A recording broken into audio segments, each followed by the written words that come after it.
if you're going to see Dubrovnik at its best, you're going to have to get up early, before the crowds arrive. It's just after 8 o'clock and people are already gathering here. Welcome to Travelcaster, the travel pod that takes you there.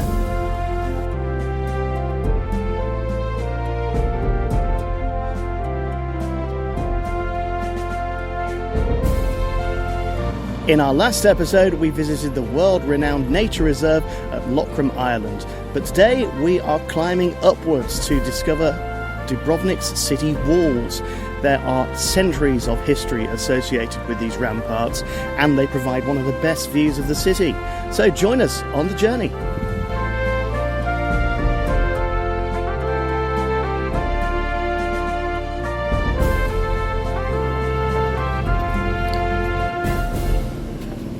So it's just after 8 in the morning when the city walls open for business, and before me I can see all of the traffic around the Pile Gate just outside the old town. But if I come over this side, it's a little bit more tranquil. Well, apart from the construction work that's going on in one of the churches down the road, but the old town stretches out before us because we have climbed up and up and up to the top of the start of the city walls.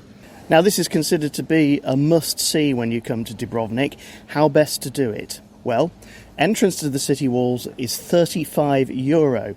However, a one-day Dubrovnik city pass will also cost you €35, and that includes your entry not only to the walls, but to several museums as well. Bit of a no-brainer. And here's a tip. If you're coming between November and March, that price drops to €15. Yep, there's less daylight, and yes, the walls won't be open for quite as long, but you'll still get the great experience at a discount price.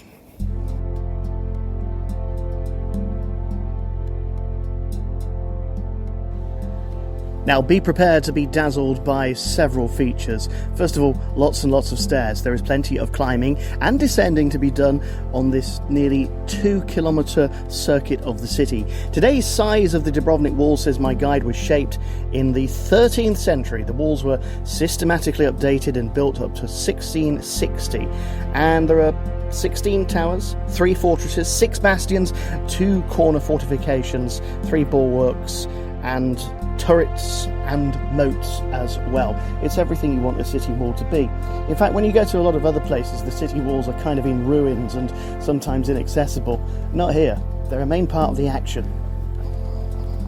Now, it's not too long before you get away from the bustle of the Pile Gate and the city to your left and have the Adriatic stretching out before you.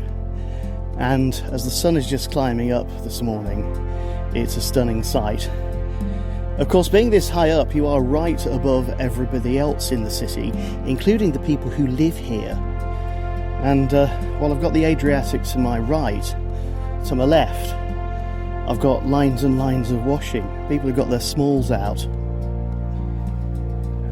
Talking about airing it in public.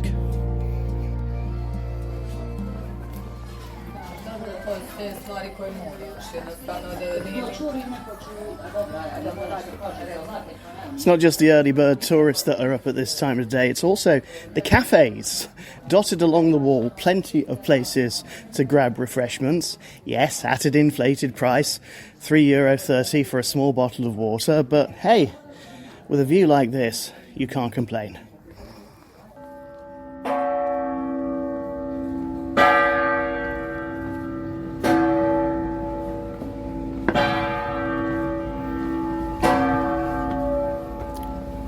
History and legend are in abundance here on the city walls, and in fact some of the main ramparts were reportedly built by enormous people. They consumed a massive amount of food.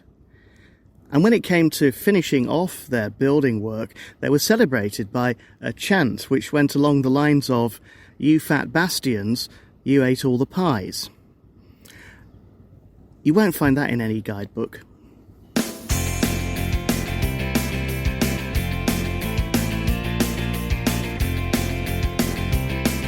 You're listening to Travelcaster, where today we are exploring Dubrovnik's city walls and other attractions.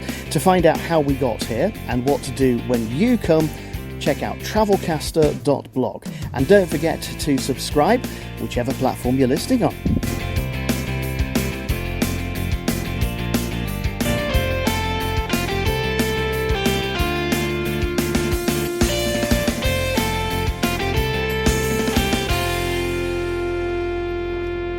In all seriousness, if you do want to learn more about the history, there are guided walks going from the Pile Gate daily in Dubrovnik, and there are different themes. You can do the history tour, you can do the Game of Thrones tour, there's all kinds of options. Bear in mind though that if you do book yourself on one of these, you'll not only be paying the tour fee, but you'll also have to pay the entrance fee to get up on the walls. Now, you can't come to Dubrovnik without talking about 1991. That was the year when the Yugoslav People's Army launched a massive offensive against what was then going to become Croatia. And on the 6th of December 1991, the bombardment of Dubrovnik prompted international condemnation. There are remnants of what happened here all over the place. Bullet holes in roofs still exist. And there are several exhibitions you can see to find out exactly what happened. But here, just by the clock tower, in a small, unassuming corner, is one particularly poignant memorial. It's a commemorative stone in honour of a photojournalist, Paavo Urban, who lost his life on the 6th of December 1991 while photographing the bombardment of Dubrovnik.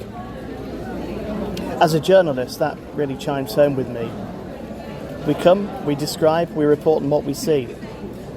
And sometimes that involves putting yourself in danger. We should never forget that.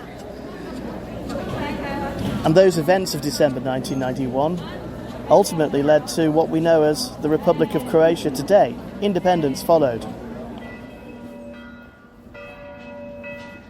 Midday, and after that early morning climb along the city walls, time for another set of steps, this time to St. Lawrence Fort. So many steps later, here we are at the top of St. Lawrence Fort. It stands on a 37-metre high rock to the west of Dubrovnik's old town, dating back to 1301. And its famed inscription says, "Freedom is not to be sold for all the world's gold." It sounds theatrical, doesn't it? It sounds like it should be in a play, and that's quite apt, because today, as well as defending the city's walls, this fort is used for open-air performances. A theatre, live theatre, happens on the deck down below. In fact, I'm treading the same boards here, or stones, as Derek Jacobi and Daniel Day-Lewis. As you descend the steep steps from St. Lawrence Fort, you'll come down here to the Western Harbour. It's a much smaller place than the main one in the old town, and it's filled with life today, with people off on sea kayak trips. If you're feeling a bit more adventurous, you can get out on the water and have a paddle yourself. In from the heat of the day, we can take shelter in the Franciscan monastery. Beautiful building on Straden. Your Dubrovnik pass is valid here. And it's a quiet and tranquil place. Only punctuated by the guy at the door who's got Barry White playing on the radio. Classy. Now, this building dates back to the 1300s, but over the centuries it's had quite a few visitors. On the wall here, as well as some impressive frescoes, which you can see at travelcaster.blog, is a list of royalty and world leaders that have come to this place, including Queen Elizabeth, King Charles, Prince Charles as he was at the time, and one Margaret Thatcher. Interestingly, next to the flag of China, there's quite a bit of scrawling underneath the dignitary's name. Clearly not everybody approves. Now, health was pretty important to the monks at the time, and in the cloisters of the Franciscan monastery you can find one of Europe's oldest pharmacies, founded in 1317 as an in-house pharmacy for the monks, who later introduced to the public, servicing the whole of the area. In fact, as well as the historic exhibition in here, there's a modern-day pharmacy next door that serves old-fashioned potions and lotions. Maybe something to pick you up after a visit here.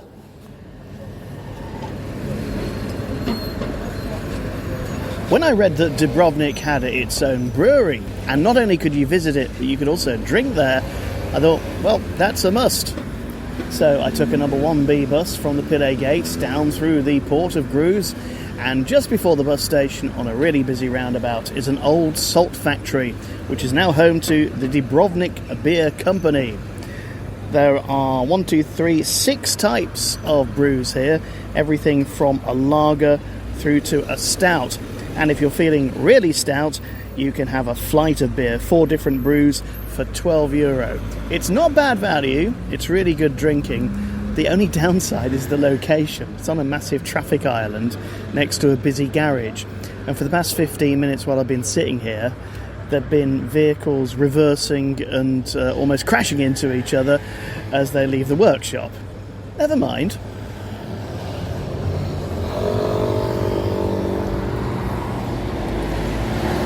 Time for another Travelcaster tip, and if you buy a Dubrovnik pass, you'll also get free bus travel around the city for the duration of your pass. All you have to do is scan it the first time that you use a bus and make sure you get a ticket printed out from the driver. It's valid for 1, 3 or 7 days, depending on the length of your pass itself.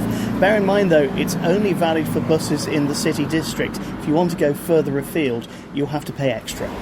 And if you didn't get a Dubrovnik pass, buy your ticket instead from one of the sales points, a Tisak tobacco kiosk or one of the Libertas kiosks that you'll find around town. It's cheaper than buying it on the bus.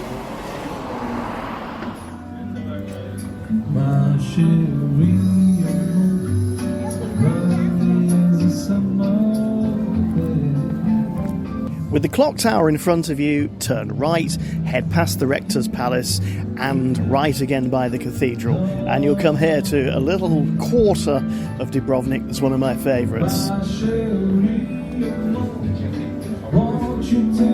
This is the Troubadour, lovely little bistro bar where you can have a cocktail and listen to some jazz.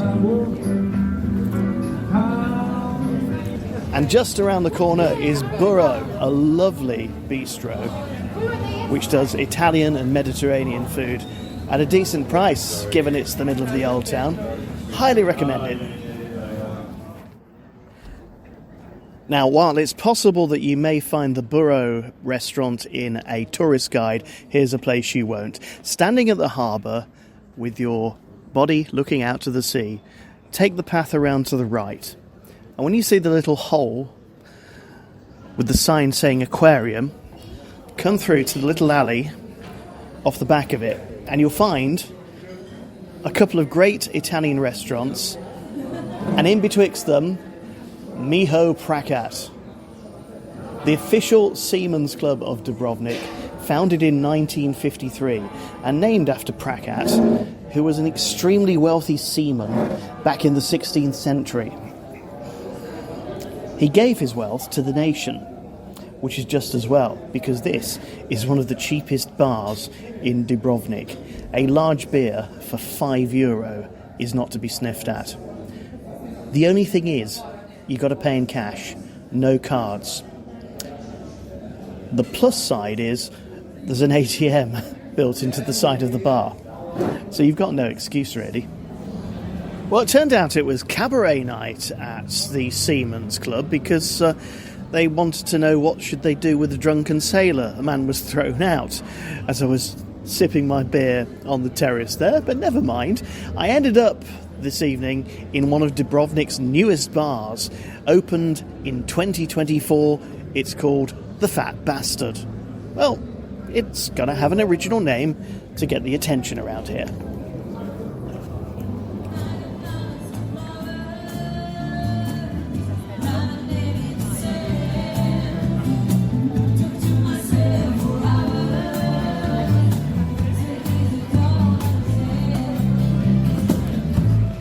It's been a busy day of walls, forts, monasteries, craft beer, fine wine, and yes, a fat bastard to finish it off.